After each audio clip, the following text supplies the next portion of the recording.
Hello বন্ধুরা, সবাই কেমন আছো? আশা করছি সবাই খুব ভালো আছো। সবাইকে গুড ইভিনিং।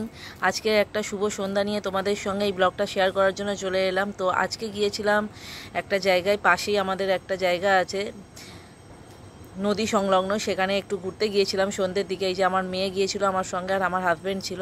তো চলো তোমাদেরকে দেখাবো যে জায়গাটা কোথায়। আমার সঙ্গে থাকো আর দেখতে থাকো এই ব্লগটা। অবশ্যই কিন্তু ব্লগটা দেখে একটা কমেন্ট রেখে দিও। তো দেখতেই পাচ্ছ এখানে মা কালী আর এখানে ঠাকুর মশাই আরতি করছে।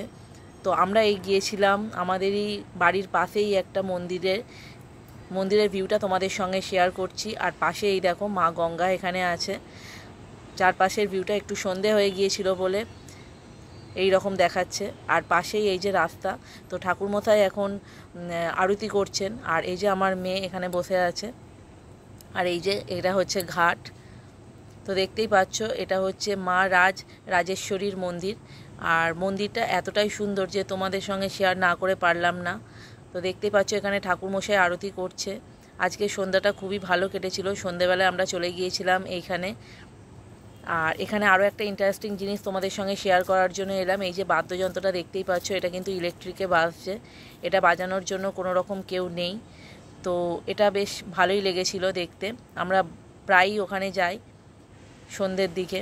তো ঠাকুরমশাইয়ের এবারে আরতি শেষ হয়ে গেছে, আর ঠাকুরমশাই একে একে সবাইকে শান্তি জল দিয়ে দিয়েছে। এবারে চরণামৃত দেওয়ার পালা।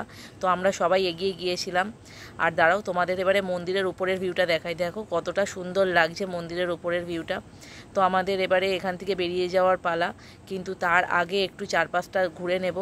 আর চারপাশটা ঘুরতে গিয়ে এখানে কয়েকটা প্রাণীর সাথে দেখা হলো। তো তোমরা দেখতেই পাচ্ছ, দেখো খরগোশটা কতটা সুন্দর লাগছে। আর এখানে আরও কিছু খরগোশ আছে, কিছু পায়রা আছে, আর কিছু পাখিও আছে। তো সমস্ত কিছু দেখে এবারে আমাদের বাড়ি যাওয়ার পালা।